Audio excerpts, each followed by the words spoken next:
Ne regardez pas à la chair, mais regardez à l'esprit. Ne priorisez pas la chair, mais priorisez l'esprit. Tel est et doit être le premier principe de tout développement. Tel un prédicateur ce matin, je me tiens devant vous pour vous prêcher l'évangile de la cité. Je suis convaincu que la parole de Dieu se rapporte plus à la vie en société, à la gestion de la société qu'à la religion. Et mieux, il n'y a pas l'une sans l'autre. Ce ne sera pas aujourd'hui l'objet de mon développement. Restant dans ma dynamique de cette semaine, j'aimerais juste vous poser la question. Avez-vous envie de voir votre pays développer? Voulez-vous voir l'Afrique émerger et renaître de ses cendres? Voulez-vous véritablement un changement? Si oui, gardez ce commandement serré dans vos cœurs. Recherchez toujours l'esprit et non la chair. Mais qu'est-ce que l'esprit? Puis-je vous entendre marmotter? L'esprit, c'est ce qui a donné naissance à la chair. L'esprit, c'est ce qui fait que la chair tient, vit et se meut. Si l'esprit quitte, disparaît ou s'éteint, la chair cesse d'exister. Que peut bien vouloir dire de telles affirmations dans un domaine politique ou de développement? Cela veut dire que vous n'avez pas à regarder les résultats pour juger, planifier et créer, mais plutôt rechercher l'intention qui est cachée derrière ces résultats. Laissez-moi vous donner des exemples. L'Union européenne a été créée et cela fut un succès en son temps. Les Africains étaient tellement impressionnés qu'ils se sont eux aussi lancés dans la mise en place de l'Union africaine. Mais pour dire vrai, cela n'a rien donné jusqu'à l'heure où je partage cette chronique. Pourquoi? Parce que les Africains se sont juste focalisés sur le résultat au détriment de l'intention de l'Union européenne.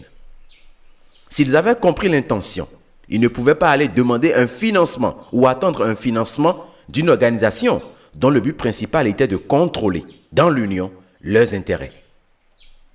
Comment ces pays pouvaient-ils permettre, en toute sincérité, à une telle organisation qui voulait elle aussi devenir autonome, d'exister et de prospérer, alors qu'ils dépendent tous de cette dernière?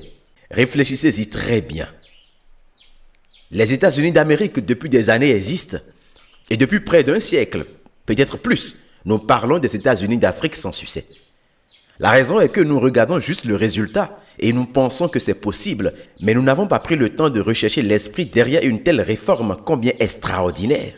Si vous pouvez prendre le temps d'étudier l'esprit, vous verrez la clé pour que le panafricanisme devienne une réalité. Et au passage, je connais cette clé. Mais ce n'est pas tout qu'on dit en public.